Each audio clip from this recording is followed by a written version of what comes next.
میں حق کو بنایا ہے. یہدون بامرنا، یہ ہمارے حکم کی تعمیل کرتے ہیں.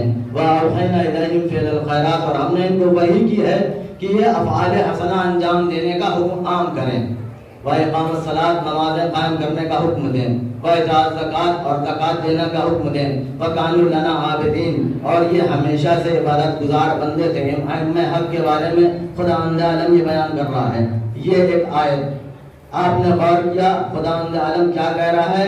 وَجَعَلْنَاهُمْ أَئِمَّةً، ہم نے ان کو امام بنایا. اندازہ فرمائیں، 4-5 آیتیں آپ کے سامنے بیان کروں گا. ساری آیتوں کو ایک آیت سے جوڑتے چلے جائیے گا. آپ کو پتہ چلتا چلے جائے گا کہ خداوند عالم امام کو بنانے والا ہے. یہ ہے سورہ انبیاء کی 73 نمبر کی آیت. اب سورہ قصص آیت نمبر 41 ارشاد ہوتا ہے ائمہ باطل کے بارے میں. وَجَعَلْنَاهُمْ أَئِمَّةً يَدْعُونَ إِلَى النَّارِ وَيَوْمَ الْقِيَامَةِ لَا يُنصَرُونَ، ہم نے ان کو امام بنایا ہے اور یہ جہنم کی طرف دعوت دیتے ہیں اور قیامت کے دن ان کا کوئی مددگار نہیں ہوگا. یہ ایک آیت. تیسری آیت سورہ صاد ارشاد ہوتا ہے آیت نمبر 26 ارشاد ہوتا ہے یا داؤد انا جعلناک خلیفۃ فی الارض، اے داؤد ہم نے آپ کو روئے زمین خلیفہ معین کیا ہے. آپ نے غور کیا پہلی آیت میں بھی خداوند عالم کہہ رہا ہے وجعلناہم، ہم نے بنایا ہے، ہم نے قرار دیا ہے، ہم نے امام بنایا ہے، ہم نے امام قرار دیا ہے. دوسری آیت میں خداوند عالم کہہ رہا ہے وجعلناہم ائمۃ، ہم نے امام بنایا ہے، ہم نے امام قرار دیا ہے. تیسری آیت میں خداوند عالم کہہ رہا ہے یا داؤد انا جعلناک خلیفۃ فی الارض، اے داؤد ہم نے آپ کو امام بنایا. خداوند عالم نے آپ آیتوں کو آیتوں سے جوڑتے چلے جائیے، آپ کو جواب مل جائے گا. یا داؤد انا جعلناک خلیفۃ فی الارض، یہ ایک آیت ہوئی سورہ صاد کی. سورہ بقرہ آیت نمبر 30 انی جاعل فی الارض خلیفہ، میں روئے زمین خلیفہ بنانے والا ہوں. لہذا ہمارا نگرامی خلیفہ بنانے والا ہوں. ساری آیتوں کو آپ چھوڑتے چلی جائیے. میں روئے زمین خلیفہ بنانے والا ہوں. یہاں پر بھی خداوند عالم کہہ رہا ہے میں بنانے والا ہوں. ہر جگہ کہہ رہا ہے میں نے بنایا، میں بنانے والا ہوں. سورہ بقرہ آیت نمبر 64 ارشاد ہوتا ہے بسم اللہ الرحمن الرحیم انی جاعلک للناس اماما، اے ابراہیم ہم نے آپ کو لوگوں کا امام بنایا ہے. امام بنایا ہے. اب آپ جوڑتے چلے جائیے. پہلی آیت میں کیا کہا خداوند عالم نے وجعلناہم ائمۃ، ائمہ حق کے بارے میں ہم نے امام بنایا ہے. دوسری آیت وجعلناہم ائمۃ، ہم نے امام بنایا ہے. تیسری آیت یا داؤد انا جعلناک خلیفۃ فی الارض، اے داؤد ہم نے خلیفہ بنایا ہے. چوتھی آیت انی جاعل فی الارض خلیفہ، میں نے روئے زمین خلیفہ بنایا ہے. انی جاعلک للناس اماما، میں امام بنانے والا ہوں. تو آپ نے آیتوں کو آیتوں سے جوڑا. ہر جگہ خداوند عالم کیا کہہ رہا ہے کہ میں امام بنانے والا ہوں، میں خلیفہ بنانے والا ہوں. تو پتہ یہ چلا ہے کہ امام بنانے کا حق صرف اور صرف خداوند عالم کو ہے. امام خلیفہ رہبر بنانے کا حق صرف اور صرف خداوند عالم کو ہے. اب آئیے ذرا پہلی آیت میں غور کرتے ہیں. ائمہ حق کے بارے میں آیت کون سی تھی؟ وجعلناہم ائمۃ یہدون بامرنا واوحینا الیہم فعل الخیرات واقام الصلاۃ وایتاء الزکوٰۃ وکانوا لنا عابدین. آخری فقرہ آپ کے سامنے بیان کر رہا ہوں. آخری فقرے میں خداوند عالم کہہ رہا ہے ائمہ حق کے بارے میں کہ امام حق وہ ہوتا ہے کیا ارشاد ہوتا ہے وکانوا لنا عابدین، یہ ہمیشہ سے عبادت گزار تھے. مولانا فرمائے یہ ہمیشہ سے عبادت گزار تھے. یعنی خداوند عالم یہ بتانا چاہ رہا ہے کہ امام حق وہ ہوتا ہے جو ہمیشہ سے عبادت گزار ہوتا ہے. مولانا فرمائے امام حق وہ ہوتا ہے جو ہمیشہ سے عبادت گزار ہوتا ہے. تو پتہ یہ چلا امام حق بننے کے لیے کم سے کم یہ شرط ہے کہ بچپن سے لے کر بڑھاپے تک یا ابتدائی حیات سے لے کر انتہائی حیات تک عبادت گزار ہونا چاہیے.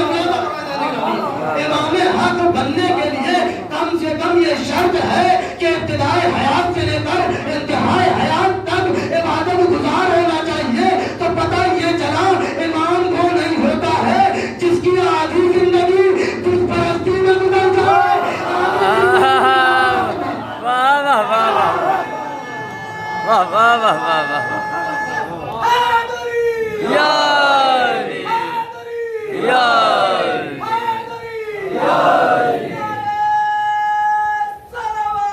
اللہم صلی اللہ بے واہ واہ واہ واہ زندہ باد امام حق وہ ہوتا ہے جس کی زندگی کم سے کم یہ شرط ہے ابتدائی حیات سے لے کر انتہائی حیات تک عبادت میں بسر ہوئی ہو. تو امام وہ نہیں ہوتا جس کی آدھی زندگی بت پرستی میں گزر جائے آدھی زندگی منافقت میں گزر جائے. دوسرا کیا ہے ائمہ باطل کے بارے میں وجعلناہم ائمۃ یدعون الی النار ویوم القیامۃ لا ینصرون. ہم نے ان کو امام بنایا ہے اور یہ لوگوں کو جہنم کی طرف دعوت دیتے ہیں اور قیامت کے دن ان کا کوئی مددگار نہ ہوگا. جب ان کا کوئی مددگار نہ ہوگا تو یہ کس کی مدد کریں گے؟ سبحان اللہ بھائی. تو اب جو تخت خلافت کو غصب کر کر بیٹھ گئے تخت خلافت کو غصب کر کر بیٹھ گئے اور اپنی چالاکی پر ناز کرتے ہیں تو وہ اپنی چالاکی پر ناز نہ کرے کیونکہ ان کو بھی امام خدا نے بنایا ہے تاکہ ان کے گناہ بڑھتے چلے جائیں اور روز قیامت ان کو جہنم میں سب سے نچلے طبقے میں ڈالا جائے. وہ اپنی چالاکی پر ناز نہ کرے کہ ہم نے چالاکی میں تخت خلافت کو غصب کر لیا. نہیں ائمہ باطل کو بھی خداوند عالم بناتا ہے. قرآن پڑھ رہا ہوں اور کچھ نہیں. وجعلناہم ائمۃ یدعون الی النار ویوم القیامۃ لا ینصرون. اور ہم نے ان کو امام بنایا ائمہ باطل کے بارے میں اور یہ روز قیامت ان کی کوئی مدد کرنے والا نہیں ہوگا. تیسری آیت کیا ہے؟ یا داؤد انا جعلناک خلیفۃ فی الارض.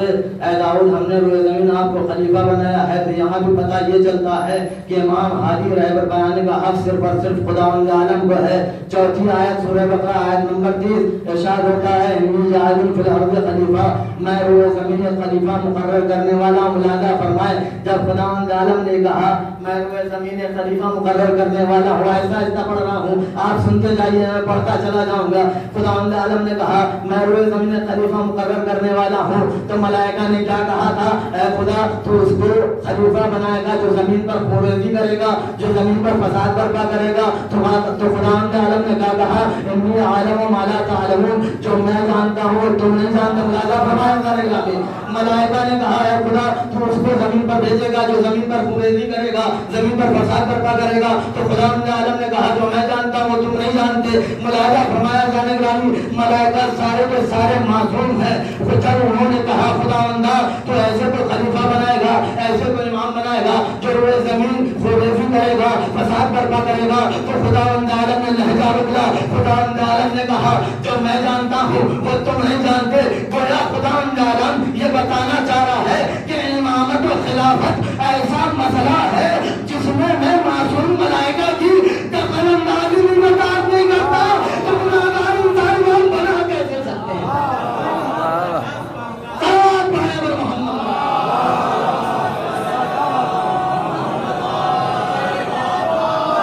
نعرے حیدر. بھائی واہ واہ واہ. خداوند عالم نے یہ ظاہر کر دیا کہ امامت ایسا مسئلہ ہے جہاں پر معصوم ملائکہ کی دخل اندازی بھی برداشت نہیں کر سکتے.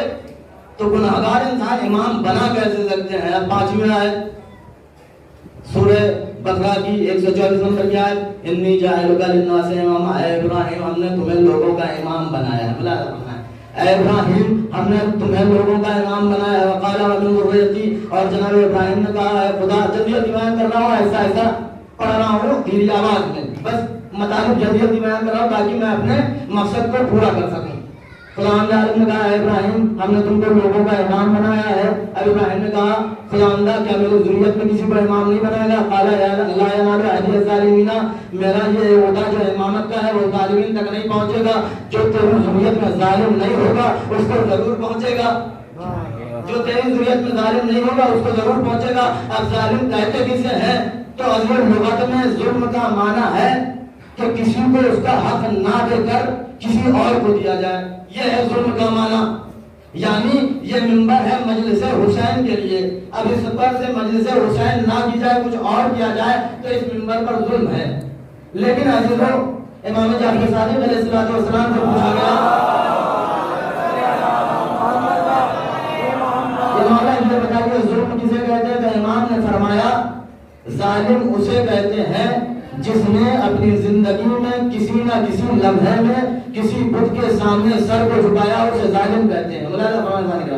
اب لوگوں کی 4 قسمیں ہوتی ہیں، یا تو ابتدائی حیات سے لے کر انتہائی حیات تک ظالم ہوگا، یا ابتدائی حیات سے لے کر انتہائی حیات تک عادل ہوگا، یا ابتدائی حیات میں ظالم ہوگا انتہائی حیات میں عادل ہو جائے گا، یا ابتدائی حیات میں عادل ہوگا انتہائی حیات میں ظالم ہو جائے گا۔ تو اگر ابتدائی حیات سے جو ظالم ہو انتہائی حیات تک ظالم ہو، یا جس کی آخرت ظلم پر پل ہو، تو جناب ابراہیم ہے، نبی رسول بھی ہے، اب امام بھی بن چکے ہیں، تو جناب ابراہیم نے ان دونوں کو خود ہی خارج کر دیا ہوگا۔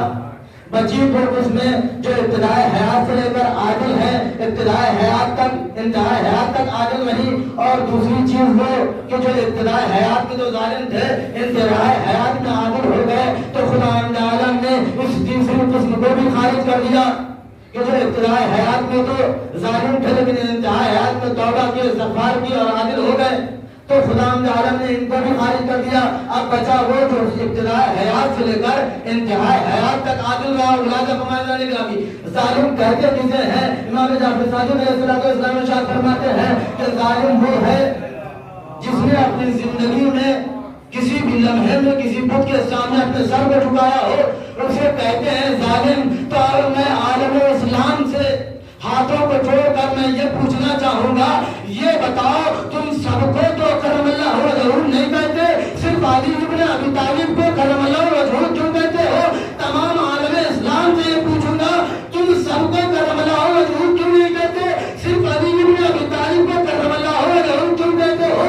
تمام عالم اسلام ایک آواز میں یہ آواز دے گا کہ سب وہ ہے جنہوں نے اپنی زندگی کے کسی نہ کسی لمحے میں بتوں کے سامنے اپنے سر کو جھکایا، لیکن صرف علی کی وہ فائد ذات ہے جس نے کبھی بھی بتوں کے سامنے اپنے سر کو نہیں جھکایا۔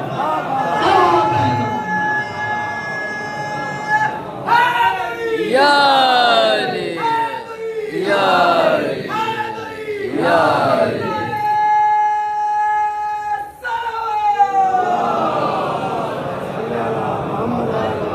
زندہ باد بے واہ واہ واہ۔ ظالم اسے کہتے ہیں جو اپنی زندگی میں کسی نہ کسی لمحے میں بتوں کے سامنے اپنے سر کو جھکایا ہو عبادت کے لیے۔ علی کو کرم اللہ وجہہ کہا ہی اسی لیے جاتا ہے کہ علی نے اپنی پوری زندگی میں کبھی بھی کسی بت کے سامنے اپنے سر کو نہیں جھکایا۔ تو علی وہ ذات ہے جو زمانہ جاہلیت میں کسی بت کے سامنے اپنے سر کو نہیں جھکایا، اور خداوند عالم کہہ رہا اے ابراہیم امامت کا عہدہ تو ملے گا اسے جو ظالم نہیں ہوگا۔ تو آپ نے غور کیا اب ظالم کون ہے، اور وہ ذات صرف اور صرف علی ابن ابی طالب کی ملتی ہے۔ تو یہ ہے علی ابن ابی طالب۔ 5 آیتیں آپ کے سامنے پڑھ دی، ہر آیت میں خداوند عالم کہہ رہا ہے امام بنانے کا حق مجھے ہے، امام بنانے کا حق مجھے ہے، امام میں نے بنایا ہے، امام میں نے بنایا ہے، خلیفہ میں نے بنایا ہے۔ تو پتہ یہ چلا قرآن سے، قرآن سے پتہ یہ چلا کہ امام بنانے کا حق صرف اور صرف خداوند عالم کو ہے اور کسی کو نہیں ہے۔ امام بنانے کا حق صرف اور صرف خداوند عالم کو اور کسی کو نہیں ہے۔ اب یہ تو پتہ چل گیا کہ امام کو بنانے کا حق صرف اور صرف خداوند عالم کو ہے۔ اب ہم معرفت کیسے کریں کہ امام بنایا کس کو ہے؟ تو وہ قرآن میں ارشاد ہوتا ہے سورہ جمعہ هو الذی بعث فی الامیین رسولا منہم یتلو علیہم آیاتہ ویزکیہم ویعلمہم الکتاب والحکمہ۔ خداوند عالم رسول عربی کے مقصد کو بیان کر رہا ہے۔ اب رسول کا جو مقصد ہوگا، اب جو رسول کے ایک مقصد کو پورا کرے وہی امام ہوگا، وہی اس کا جانشین ہوگا۔ ملاحظہ فرمائے گرامی، وقت ہو چکا ہے، بس کچھ دیر اور آپ کی زحمت تمام۔ میں اپنا موضوع پورا کرنا چاہتا ہوں، بس چند لمحوں کی زحمت ہے۔ تو امام وہ ہوتا ہے جو اپنے سے پہلے والے کے مقصد کو پورا کرے۔ مثال کے طور پر کوئی شخص کسی جگہ گیا اور وہاں پر اس نے ڈاکٹر کا کلینک دیکھا، وہاں جا کر اپنا علاج کرایا، جلدی بیان کر رہا ہوں، اپنا علاج کرایا اور 10 سال کے بعد وہ پھر گیا، اس کو وہ مرض پھر سے ابھر آیا۔ اب 10 سال کے بعد وہ وہیں پھر جاتا ہے اور کہتا ہے میں علاج یہیں کراؤں گا، لیکن اب 10 سال کے بعد اس ڈاکٹر کی جگہ کسی نائی نے اپنی دکان کھول لی، کسی نائی نے اپنی دکان کھول لی، لیکن اب وہ اس بات پر اڑا ہے چونکہ ڈاکٹر پہلے یہاں بیٹھتا تھا لہذا میں علاج اسی سے کراؤں گا۔ تو عقل مند لوگ یہ کہیں گے تو علاج کرانا چاہتا ہے کرا لے، لیکن پھر تو بچے گا نہیں۔ تو پتہ یہ چلا کہ کسی کی جگہ وہاں پر بیٹھ جانے سے کوئی کسی کا جانشین نہیں بنتا. واہ واہ واہ واہ واہ واہ بیٹھ جانے سے واہ واہ واہ. جانشین نہیں بنتا. جانشین وہ ہوتا ہے جو اپنے سے پہلے والے کے مقصد کو پورا کرے. واہ واہ. رسول کا مقصد کیا ہے؟ آیات کی تلاوت کرے، لوگوں کے نفوس کا تزکیہ کرے، قرآن و حکمت کی تعلیم دے. میں بار بار نہیں بیان کروں گا، جلدی جلدی بیان کر رہا ہوں تاکہ میں اپنے مطلب کو پورا کر سکوں. رسول کا مقصد کیا ہے؟ کہ لوگوں کے نفوس کا تزکیہ کرے، قرآن و حکمت کی تعلیم دے اور قرآن کی تلاوت کرے. تو آپ یہ مقصد پورا کام کرے گا، مقصد پورا وہی کرے گا جو قرآن والا ہو. قرآن والا کون؟ مقصد وہی پورا کرے گا جو عالم قرآن ہو.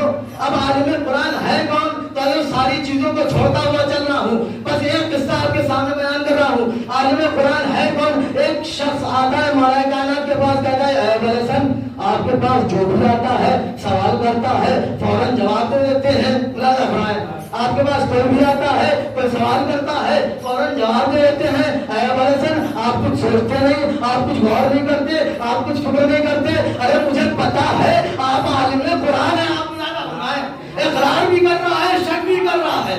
اے ابو الحسن، مجھے پتا ہے آپ عالم قرآن ہے، آپ کو ہر چیز کا علم ہے، لیکن اے ابو الحسن جلدی میں تو غلطی کا امکان ہوتا ہے.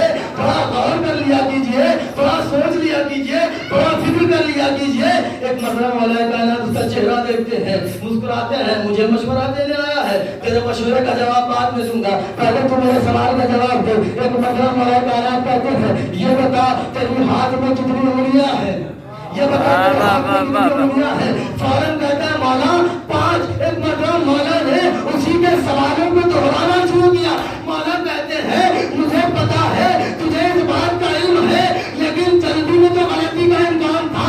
ذرا سوچ لیتا، ذرا غور کر لیتا،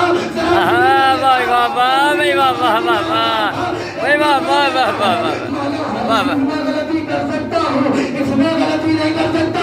مولا کہتے ہیں اچھا کیوں غلطی نہیں کر سکتا؟ ایک مرتبہ جواب دیتا ہے مولا یہ 5 انگلیاں ہر وقت میری نگاہوں کے سامنے. ایک مرتبہ علی نے کہا جس طرح سے تیری 5 انگلیاں ہر وقت تیری نگاہوں کے سامنے رہتی ہے، تو غلطی نہیں کر سکتا. اسی طرح سے یہ پوری کائنات ہر وقت علی کی نگاہوں کے سامنے ہے. علی کیسے غلطی کر سکتا؟ نعرے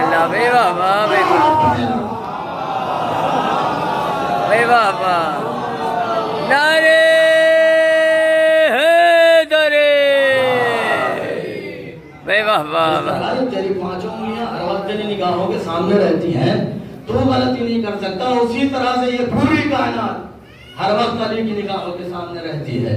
علی کیسے غلطی کر سکتا ہے؟ تو امام کون ہوتا ہے، جانشین کون ہوتا ہے؟ جو اپنے سے پہلے والے کے مقصد پر عمل کر رہا ہو. حضرت امام رضا علیہ السلام کے حوالے سے مجلس منعقد کی گئی ہے، بس 2-3 جملے امام رضا علیہ السلام کی فضیلت میں اور ربط مسائل. عظیموں، جانشین کون ہوگا؟ جو رسول کے صفات پر کھرا اترے، جو رسول کے کردار پر کھرا اترے، جو رسول کے صفات پر کھرا اترے، جو رسول کے کردار پر کھرا اترے، وہ ہوتا ہے رسول کا جانشین. اب رسول ہیں کون؟ رسول وہ ہیں جن کی صداقت و امانت کا کلمہ کفار و مشرکین میں پڑھتے ہیں. تو رسول اسلام وہ ہیں جن کی صداقت و امانت کا کلمہ کفار و مشرکین میں پڑھتے ہیں. تو عزیز و دشمن جس کی صداقت و امانت کا کلمہ پڑھے اسے محمد مصطفیٰ کہتے ہیں. اب امام رضا کو رضا کیوں کہا جاتا ہے؟ علامہ طبرسی بیان کرتے ہیں کہ ان کو رضا اس لیے کہا جاتا ہے کہ یہ مخالفین بھی ان سے خوش رہتے ہیں. تو اللہ آپ نے غور کیا جس کی صداقت و امانت کا کلمہ کفار و مشرکین پر ہے انہیں بھی محمد مصطفیٰ کہتے ہیں، اور جس سے دشمن بھی خوش رہے اسے علی رضا کہتے ہیں. تو یہ ہے رسول کا جانشین. ایک قصہ آپ سنتے رہتے ہیں، بس نتیجہ دینا ہے. امام رضا علیہ السلام کا دور ہے، مامون رشید آتا ہے اور بیان کرتا ہے قحط کا زمانہ ہے، مولا قحط پڑا ہوا ہے، دعا کر دیجیے بارش ہو جائے. لوگ بھوک پیاس سے مرنے کے قریب آ چکے ہیں. اب امام کہتے ہیں تو گھبرا نہیں، منگل پیر کے دن میں نکلوں گا اور دعا کروں گا انشاءاللہ بارش ہوگی. اگر ہوا یہی امام نکلے نماز پڑھی دعا کی بارش ہوئی. اب جب بارش ہو گئی یہ چرچا عام ہو گیا, امام رضا علیہ السلام کی کرامت عام ہو گئی. اب جب یہ کرامت عام ہو گئی کچھ حاسدین جل بھول گئے.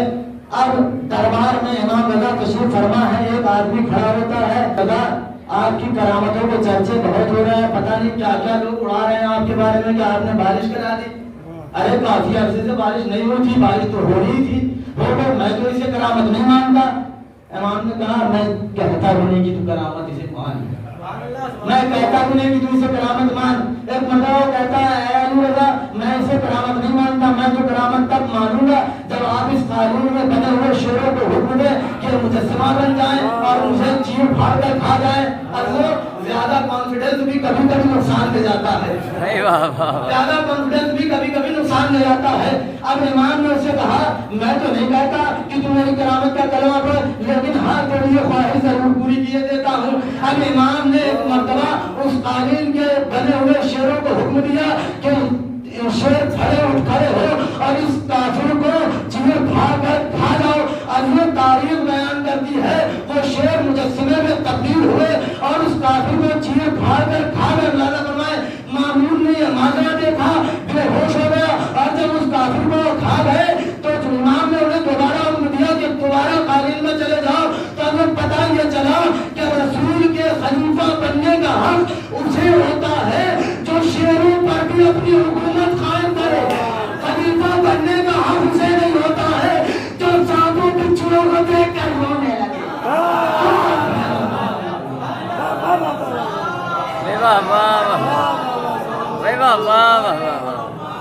نعرے حیدری. امام بننے کا حق اسے ہوتا ہے جو شیروں پر بھی اپنی حکومت قائم کرے. وہ امام خلیفہ نہیں ہوتا جو سانپ بچھوؤں کو دیکھ کر رونے لگے. عزیزوں یہ ہے جانشین رسول, یہ ہے حقیقی جانشین, جس کے کردار سے پتہ چلتا ہے کہ یہ محمد عربی کا بیٹا